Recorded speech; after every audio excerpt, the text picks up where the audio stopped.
Halo teman-teman semuanya, selamat datang di channel aku, Dara Brian. Terima kasih yang sudah menonton dan mengklik video ini. Halo teman-teman, kenalin nama aku Dara. Di channel ini aku bakal sharing tentang budgeting, cara aku menabung, dan juga terkadang vlog keseharian aku yang tinggal di mes karyawan di kebun sawit. Oke, sebenarnya sih sudah agak telat, tapi aku akan tetap share budgeting aku di minggu kedua di bulan Juli. Tapi sebelum kita masuk ke budgeting di minggu kedua bulan Juli, di sini aku mau evaluasi dulu budgeting di minggu pertama kemarin. Untuk pils habis, untuk pulsa juga tidak ada bersisa. Lanjut bagian beras, di sini ada tersisa 105.000. Kemarin itu aku beli beras 9 kilo, harganya itu 150.000. Jadi kemarin aku juga dapat diskon dari tempat toko yang aku beli ya guys, karena yang punya toko itu juga ramah, jadi dia kasih diskon karena aku juga lumayan sering belanja di situ. Oke, lanjut lagi di sini untuk gas dan galon. Di sini uangnya tuh masih utuh karena belum aku bayarkan ya. Lanjut aja di sini untuk uang susu. Di sini ada sisa 30.000 karena uang dari yang aku anggarkan itu 500.000. Jadi aku beli sebanyak 6 kotak dan ini hanya ada tersisa 35.000.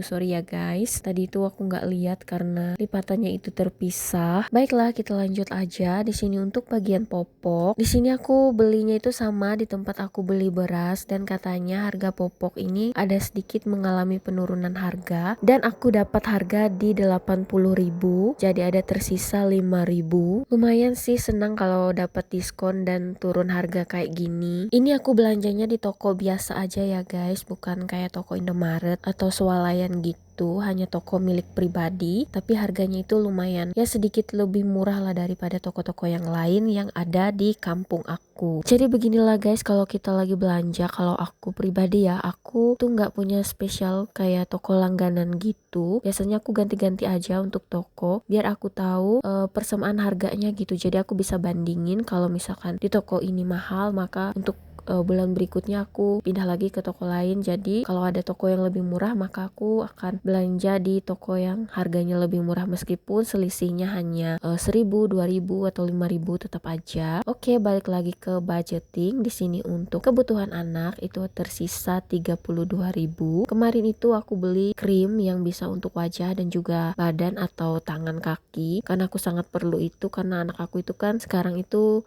udah sering banget mainnya itu di luar. Jadi kadang itu kulitnya itu jadi kayak kering gitu karena kan dia juga sering main di tanah. Makanya aku mau beli krim ini supaya kulitnya itu tetap lembut dan nggak gampang iritasi juga ya. Untuk kebutuhan suami di sini karena memang tidak ada anggarannya, jadi aku kosongkan aja. Lanjut untuk kebutuhan istri, di sini habis karena aku juga ada beli skincare, toner dan juga body lotion. Nanti akan aku spill ketika aku upload video tentang unboxing belanja bulanan aku ya. Lanjut untuk dana tak terduga, di sini uangnya masih utuh 5.000 dan untuk healthy food juga sama 7.000 masih utuh, belum aku belanjakan. Dan untuk mobil ini udah aku masukin ya guys ke sinking fund-nya. Kemudian selanjutnya untuk giving, di sini habis terpakai karena kemarin ada kegiatan gitu dari gereja. Dan untuk saving di minggu pertama kemarin sebanyak 25.000. Oke, langsung aja di sini kita juga mau lanjut masuk ke bagian budgeting di minggu kedua bulan Juli ini. Untuk bulan Juli ini aku anggarinya tuh sedikit aja karena itu sudah aku anggarkan di minggu pertama kemarin, jadi tidak akan aku isi lagi untuk di minggu kedua ini. Dan untuk yang pertama aku isi di sini untuk bills, aku isi sama budgetnya yaitu sebanyak 10.000.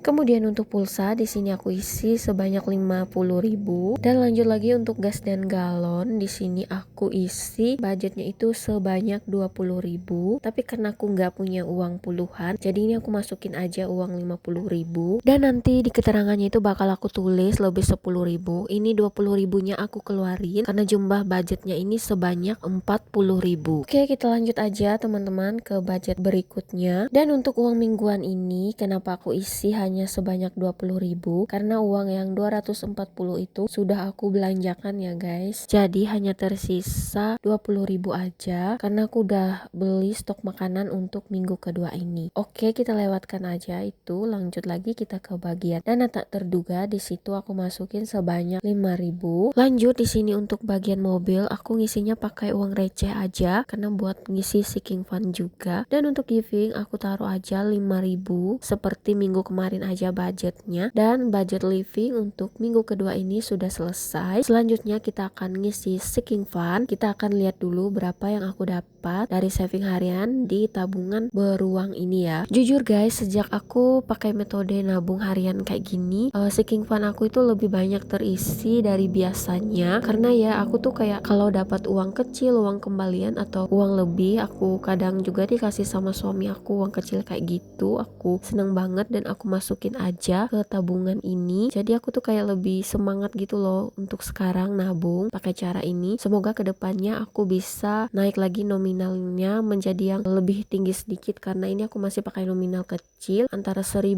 dan 2.000, meskipun uangnya itu ada yang 5.000 dan 10.000. Dan ini juga uang receh juga aku kumpulin, siapa tahu nanti kalau banyak mau aku tukar aja di Indomaret. Lumayan kan buat tambah-tambah tabungan. Oke, kita akan hitung hasil tabungan harian aku di minggu kedua ini. Ini kebanyakan 10.000, 5.000 dan juga 2.000-nya cuman ada satu. Dan di sini uangnya itu sebanyak 27.000. Wow, meningkat 2.000 dari minggu lalu. Oke, kita catat dulu di sini biar kita ingat aja berapa pendapatan, biar aku tuh tahu hasil tabungan aku di minggu kedua. Oke, lanjut. Yang pertama ini aku mau ngisi sinking fund untuk bagian mobil. Mobil sendiri aku sinking fundnya itu bagi 3. Jadi yang pertama itu pajak kendaraan, yang kedua itu servis, dan yang ketiga itu kebutuhan mobil. Karena minggu lalu aku udah isi pajak kendaraan, maka selanjutnya aku akan isi bagian servis. Lanjut lagi untuk kebutuhan mobil. Jadi untuk sinking fund mobil di sini tuh cuman ada 3 kategori ya. Oke, untuk kebutuhan mobil juga udah aku isi karena sudah selesai. Lanjut kita mulai lagi dari awal. Aku mau isi di bagian pajak kendaraan karena uangnya itu masih ada. Aku masih pakai cara yang sama untuk isi sinking fund. Jadi satu lembar itu satu sinking fund. Jadi meskipun nilainya 1.000, 2.000 tetap aku isinya itu per lembar uang ya guys. Dan ini juga aku lagi lanjut untuk ngisi bagian servis lagi. Dan yang terakhir aku masukin ke kebutuhan mobil. Oke, untuk sinking fund atau tabungan di bagian mobil ini udah selesai. Lanjut kita akan isi di bagian saving atau sinking fund aku yang dari tabungan harian. Oke, yang pertama yang aku isi di sini tuh adalah challenge 1.000 atau challenge 1K. Ini tuh aku isi pakai 2.000 aja. Sebenarnya challenge ini tuh udah aku mulai dari lama, tapi lama banget ya guys penuhnya. Oke, lanjut aja. Di sini aku mau nulis dulu di trackernya. Maksudnya coret dulu di trackernya. Jadi aku coret 2 bagian aja. Apa ya namanya ini, aku lupa. Ini heksagonal. Jadi mohon teman-teman koreksi kalau salah. Aku warnain 2 aja karena memang aku isinya itu 2.000. Dan untuk trackernya sendiri di sini aku buat sendiri aja. Jadi karena masih belum selesai challenge-nya, jadi belum aku ganti. Sayang aja kan udah dibuat kalau nggak dipakai. Oke, lanjut. Di sini kita akan ngisi bagian saving amplop challenge. Di sini aku bikin 50 amplop dan ini tuh ada uang 5.000. Jadi aku ngisinya tuh sesuai nomor. Dan ini aku tambah lagi 5.000. Nomor 10 itu udah keisi. Jadi untuk uangnya di sini aku masukin aja. Jadi kalau misalkan nomornya itu udah keisi, maka aku simpan dulu di sini sampai uangnya tuh cukup di nomor yang belum keisi. Dan ini masih banyak banget guys. Kalian bisa lihat sendiri perbandingannya. Yang sudah aku warnain berarti sudah aku isi, dan yang masih belum itu ya belum terisi. Semoga itu cepat selesai. Oke, lanjut lagi kita masuk ke saving atau sinking fund di bagian binder princess ini. Oke, yang pertama ini untuk dana darurat. Kemudian selanjutnya di sini aku akan ngisi di bagian dana pendidikan. Ini aku isi sebanyak 5.000, dan yang terakhir di sini aku ngisi untuk hari tua sebanyak 10.000. Oke, nggak terasa ya guys, budgeting aku kali ini tuh udah mau selesai. Aku ucapin terima kasih buat teman-teman semua yang udah mau meluangkan waktu buat nonton video aku. Kritik dan saran dari teman-teman itu sangat membantu aku dalam membangun channel ini. Jangan lupa nonton video aku selanjutnya ya guys. Jangan lupa juga klik like, comment, share, dan buat kalian yang baru ketemu channel aku boleh di subscribe. Oke, sekian dulu untuk video kali ini. Terima kasih buat teman-teman yang udah nonton video aku. See you, bye.